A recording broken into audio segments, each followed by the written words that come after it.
The Cleveland Browns locker room isn't just tense. It's cracked right down the middle. One half rides for Shedeur Sanders. The other quietly defends Dillon Gabriel. And the front office? They're standing somewhere in the corner, pretending like none of this is happening. Let's not downplay it. This isn't a healthy quarterback competition gone slightly sideways.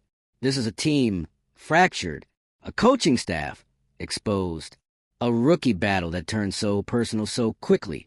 It now threatens to undo an entire season before it even starts. If you're into the real story and all the messy twists they don't show on highlight reels, go ahead and subscribe. And if you're sticking around to see how this Browns QB chaos plays out, you should definitely be subscribed. You walk into that locker room right now, and it's not hard to tell who's who. The offensive line, standing with Sanders. No question. Those are the guys who see it as their job to protect the quarterback. They watch their QB1 in waiting get leveled in a non-contact drill by his own teammate, no less, and they're furious. They've got one job, keep their quarterback upright. And when the hit came from inside the house, that bond broke. On the flip side, you've got some of the receivers and younger skill position players. Not all, but enough, showing subtle support for Gabriel. Some say he was just being physical, that Sanders talks too much, that this is just what happens in football. But let's be honest. The locker room is split not because of the hit, but because of what the hit revealed. And what it revealed is that nobody in this organization is really in control.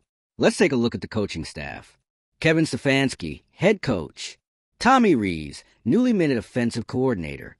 These are the guys who were supposed to guide this young quarterback duo, to establish expectations, set the tone, and mold them into professionals. Instead, they tossed both quarterbacks into an open competition, sprinkled in a few media sound bites about letting it play out, and then left the situation to fester. They let the locker room decide the QB battle.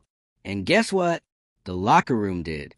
With fists, with sides, with cold shoulders and open tension. No veteran QB in the room. No referee between two alpha rookies. Just two guys thrown into the deep end with no plan for what happens when one of them tries to drown the other. The Gabriel-Sanders collision during that red zone drill wasn't a freak accident. It was a result of weeks of escalating tension, no leadership, and a culture that preached competition without ever defining the rules. It was a boiling point. And now that it's happened, no amount of "we're moving forward" coach speak is going to glue this locker room back together. Let's not forget what Sanders did after the hit. He didn't stay quiet. He didn't downplay it. He didn't let the team spin it. He went online, posted about favoritism, accused the organization of negligence, said the coaching staff knew this was coming, and chose to look the other way. He didn't hold back. He aired it all out. And the crazy part? People believed him. Because it fits. It matches the Browns pattern. The same team that couldn't settle on a QB plan for years. The same front office that's been accused of dysfunction, inconsistency, and reactive leadership over and over again. Sanders may be a rookie, but he's media savvy. He's calculated. He knows how to craft a message. And when he hit post, he wasn't just venting. He was cutting through the noise and taking control of the narrative. And just like that, the Browns weren't managing a QB controversy anymore.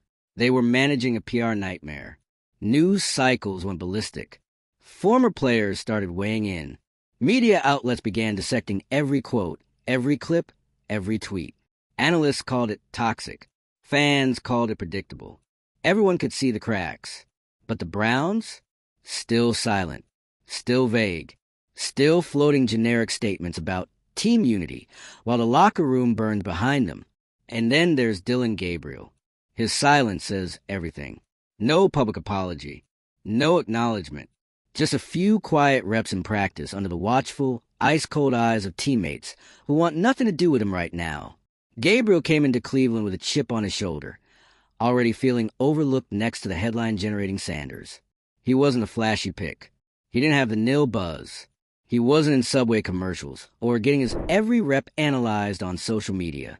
But that hit, it didn't just change his reputation. It defined it. He's now the guy who knocked out the franchise's prize rookie. Whether it was intentional or just reckless, the perception is sealed. And in pro sports, perception is reality. So what now? Well, for starters, Shedeur Sanders is reportedly out for weeks. His shoulder injury, originally downplayed, now looks like a real setback. Possible ligament strain, inflammation, painful throws. He's not just missing reps. He's missing critical development time he can't get back. He was gaining momentum, sharpening chemistry with the starters, building his voice as a leader. Now, he's on the sideline, watching, listening, remembering. And don't think for a second he's forgotten the silence from upstairs, the lack of action, the way the team tried to sweep it all under the rug. It's not just his shoulder that's damaged. It's the relationship. If you're the Browns, you should be terrified. Because if Sanders checks out mentally, if he decides this is no longer the place to build his future, what do you have left? An angry locker room, a divisive backup quarterback, and an organization that just sabotaged its own rookie investment. You'd think, after years of dysfunction, the Browns would have learned their lesson. But no, they drafted 2 quarterbacks in the same year with no mentorship structure, no plan, and no clarity on how to manage them. It wasn't just risky. It was reckless. And now they're paying the price. There's no easy fix here. You can't discipline Gabriel without deepening the divide. You can't rally around Sanders when half the team thinks he went too public. You can't reset the locker room when you never built a foundation in the first place. This isn't a bad week. This is a franchise-altering event. And the Browns are treating it like a scheduling hiccup. Even if Sanders returns healthy, even if Gabriel fades into the background, the tension is still there. Every player felt it. Every rep is now loaded with subtext. Every huddle is quieter. Every interview more cautious. The culture has shifted, and it's not for the better. The Browns didn't just fail to manage a quarterback competition. They failed to manage their identity. They had a moment to show the league they were ready to be something more than a meme. Instead, they reminded everyone why they've been one for so long. So what happens next? We'll see. Maybe Sanders comes back, plays lights out, and forces everyone to forget. Maybe Gabriel redeems himself with a quiet, solid season. Maybe Stefanski finds a way to salvage the locker room. But right now, this feels like a team that's spiraling. And they did it to themselves. Let us know what you think in the comments. Should the Browns have separated the quarterbacks from day one? Was Shedeur right to go public? Or did it escalate the problem? And most importantly, can this team recover before the season even starts? Hit that subscribe button for more deep dives into sports meltdowns, locker room chaos, and every unhinged moment the NFL has to offer. Because if this is just training camp, Cleveland might not survive the season. The Cleveland Browns, a franchise that has somehow made chaos part of its brand, are once again at the center of the NFL's most embarrassing off-field storyline. And no, this isn't some locker room spat that'll blow over with a team dinner and a trust fall. This is a full-blown organizational identity crisis, and it all started with a hit delivered by rookie quarterback Dillon Gabriel on his own teammate. Also a rookie quarterback, Shedeur Sanders, in a practice, during a red zone drill. Let's be real, this isn't just about one player losing his temper. This is about everything that enabled that moment to happen. And what followed after, that's what turned it from a dust-up into a meltdown. Because when Gabriel hit Sanders, late, reckless, and out of bounds in every possible way, he didn't just take out the Browns' most promising rookie. He took out the illusion that this team had any sort of structure behind closed doors. That illusion shattered the second Shedeur hit the turf, stayed down clutching his shoulder, and the field went silent. Not because they were worried about him, but because everyone knew what this moment meant. The damage wasn't just physical. It was symbolic. And now, weeks later, we're watching the consequences unfold in real time. The locker room is split. Offensive linemen are openly backing Sanders. And the word is, some of them refuse to speak to Gabriel after the hit. Others, mostly younger players, are still in Gabriel's corner, arguing it was an aggressive play gone wrong, not a personal attack. That divide isn't going away. It's seeping into everything. Practice tempo, trust in the huddle, energy in the film room. There's a Cold War brewing inside the team facility. No one says it out loud, but you can feel it. And the worst part? There's no leadership presence strong enough to pull it back together. Deshaun Watson, the presumed veteran QB presence, isn't in a place, physically or reputationally, to command the room. The coaching staff, led by Kevin Stefanski, seems paralyzed. And the front office? Radio silent. Again, as always. Every single time the Browns have a chance to show the league they've evolved, that they've moved beyond the same tired dysfunction, they prove the opposite. Let's talk about Shedeur for a second, because we need to. This is a player who came into the league with more hype than most rookies, not just because of his college tape, but because of who he is, his name, his pedigree, his ability to command attention.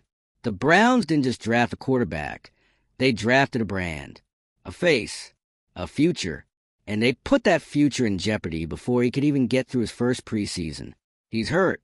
His shoulder is in worse shape than they initially let on. We're talking inflammation, potential ligament strain, time off the field. And for a young quarterback, every single missed snap matters. Every missed rep is another lost opportunity to develop chemistry, to win over the locker room, to take control of the offense. Instead, Shedeur is stuck on the sidelines, and the organization is fumbling every step of the response. They didn't suspend Gabriel. They didn't publicly back Sanders. They didn't make any real statement to settle the situation. And so, Shedeur did what any modern media-literate athlete would do when they feel cornered. He told his side of the story, loudly, online. And that post, that raw, calculated explosion of frustration and truth, that was more than just a vent. It was a warning shot. Shedeur Sanders made it very clear. If this organization won't protect me, I'll protect myself. If this locker room is going to be divided, I'm going to make sure people know which side I stand on. And if the Browns think they can silence this, good luck. I've got a bigger platform than all of you combined. It was power and pain and PR brilliance. And it worked. The media picked it up. Players reposted it. Fans rallied behind him. Suddenly, it wasn't rookie gets injured in training camp. It was Browns let their prize QB get hit by another QB and did nothing about it. The perception turned fast. And now, Dillon Gabriel's name is dirt in Cleveland. Even if he didn't mean to hurt Sanders, that doesn't matter anymore. The hit is the headline. The locker room doesn't trust him. The fan base doesn't want him. And barring a miraculous performance in preseason, it's hard to see how he recovers from this. Not just in Cleveland, but in the league. The Browns somehow managed to ruin the momentum of both their rookie quarterbacks in the span of one afternoon. And now they're staring down a long, painful road with no clear starter, a fractured team, and zero accountability from the people in charge. Let's talk about the leadership vacuum. Where's the fire from Stefanski? Where's the "this is unacceptable" moment? Where's the clear statement that says, this will not define our team? Instead, we got vague sound bites. Mentions of competitive environments and moving forward, which, let's be honest, are code for we don't want to deal with this. But guess what? You have to deal with it. You can't draft two quarterbacks in the same year, throw them into a battle with no guidance, and then act confused when it turns ugly. This wasn't boys being boys. This was failure. Strategic, structural, cultural. The Browns took the most important position in the sport, handed it to two rookies with no hierarchy, and hoped may the best man win would magically turn into harmony. They didn't consider chemistry. They didn't set guardrails. They didn't think about what happens when competition becomes personal. And now, they're pretending like they're still in control of the narrative. They're not. Shedeur is. The players are. The fans are. The media is. Everyone but the people who are supposed to be leading. So now what? What does this look like heading into the regular season? Sanders may return by week 1, but he won't be 100%. And even if he is cleared medically, will he want to risk anything more for a team that didn't stand behind him? Will he trust the coaching staff? Will his teammates block for him the same way? Gabriel, meanwhile, might not even make it to the season, not because of his talent, but because his presence is a distraction, a daily reminder to hit, the silence, the fracture, and then there's the rest of the roster, stuck in the middle. Veteran leaders are exhausted. Younger players are walking on eggshells. And the Browns' prize quarterback room is now an emotional minefield. All because the organization wanted to get cute with their draft strategy. 2 quarterbacks, 1 locker room, 0 foresight. And now, they've got a mess they can't clean up with a press release. This should have been the start of a new chapter. Instead, it's the same old Browns. What's left of the Browns? A quarterback room in ruins. A coaching staff in denial. And a rookie who got laid out by his own teammate during a red zone drill, now holding more leverage than the entire front office combined. Let's not sugarcoat it. This should have been the year.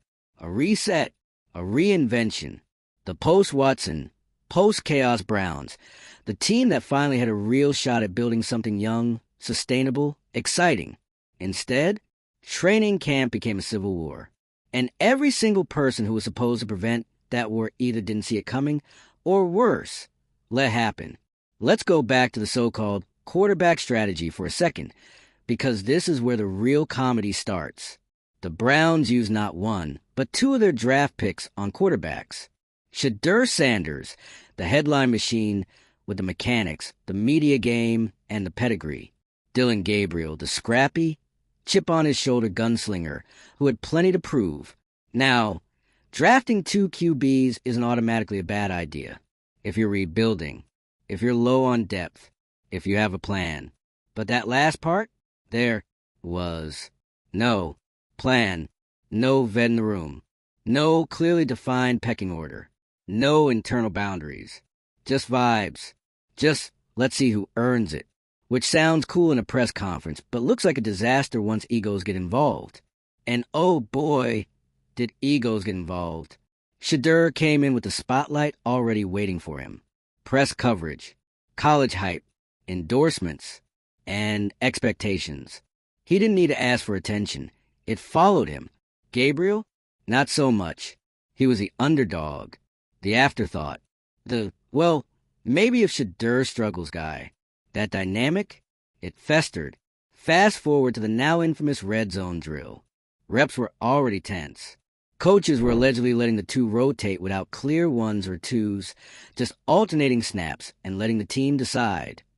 And in that moment, Dillon Gabriel saw red. Shedeur makes a rollout. The drill is winding down. Everyone's expected to end on a clean read or a whistle.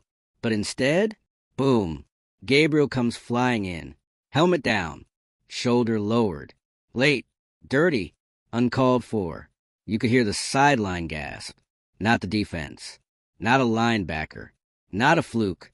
A quarterback took out another quarterback, his teammate, in a drill that was supposed to be about chemistry, not contact. That was the hit that broke the Browns. And it wasn't just Shedeur who hit the turf.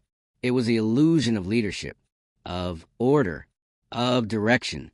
Because what happened next said more than a hit ever could. Gabriel didn't rush over. No apology. No check-in. No visible remorse. Just walked off, unbothered, like it was just another play. Trainers helped Sanders up. He was hurt, clearly, grimacing, clutching his shoulder. The team stood frozen. The coaching staff stood confused. And the veterans already knew what was coming. The divide started right there. The O-line guys, those are Shedeur's people. They're paid to protect the quarterback. And they just watched him get leveled by someone wearing the same jersey. In their eyes, Gabriel violated a sacred rule. And that kind of betrayal, you don't bounce back from it with a group hug. Meanwhile, the younger receivers, guys who had maybe caught more balls from Gabriel in early reps, were less certain. Some of them whispered it was just football. Some said Shedeur had been getting cocky. Some even liked tweets defending Gabriel. The fracture was real, immediate, and deep. And the coaching staff? Their only response was, we'll address it internally. Translation, we have no clue what to do. Because the only way to fix something like this is with leadership. Real, uncomfortable, public accountability. But the Browns don't do accountability. They specialize in damage control that somehow creates more damage. And so, while Stefanski and Reeves try to spin a hit as emotions running high, Shedeur Sanders logged on to social media and torched the franchise in real time. He didn't go full tell-all. He didn't name names. But what he did post was enough to light up every newsroom in the country. This wasn't about one hit. This was about weeks of letting the wrong things slide. You can't build a team without trust. You can't protect a brand without protecting your players. Mic drop. Suddenly, it wasn't Shedeur got hurt. It was Shedeur got betrayed. He didn't just take control of the narrative. He put the Browns on trial, and fans were quick to pick sides. Hashtag Protect Shedeur started trending. Former players tweeted support. Analysts questioned how a team could let this happen without immediately suspending Gabriel. But the Browns? Still silent, still vague, still trying to ride out the storm instead of fixing the leak. Let's talk about that leak, though, because it's not just inside the quarterback room anymore. The tension?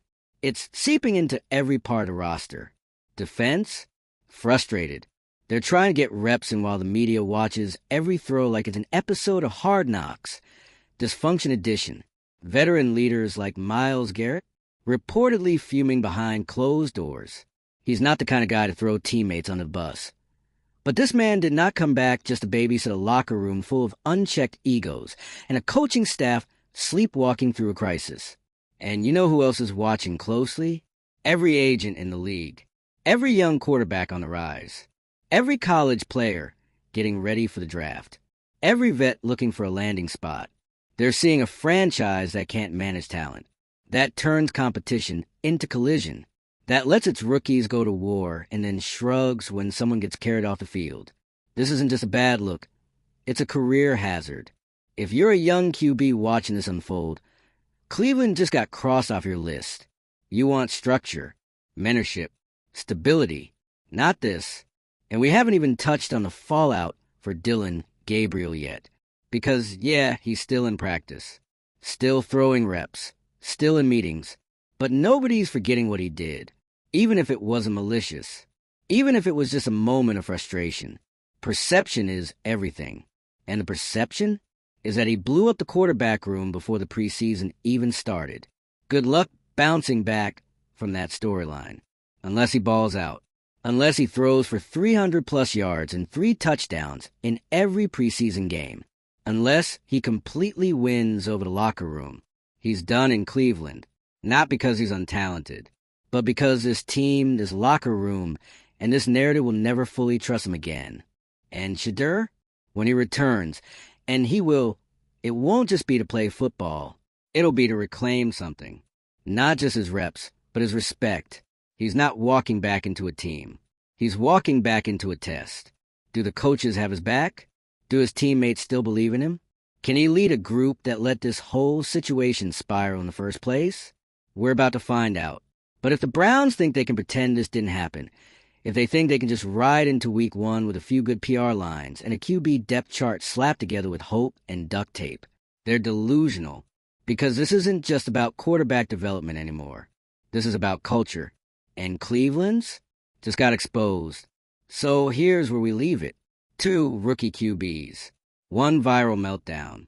And an entire franchise teetering on the edge of collapse. Again, drop your thoughts in the comments. Who should be QB1 by week 1? Should Gabriel be suspended or traded? Is Shedeur Sanders still the future of this franchise, or already halfway out? And don't forget to subscribe for more NFL chaos, locker room drama, and the kind of meltdown coverage ESPN won't give you. Because if this is what the Browns look like before the season, you're going to want front row seats for what's coming next.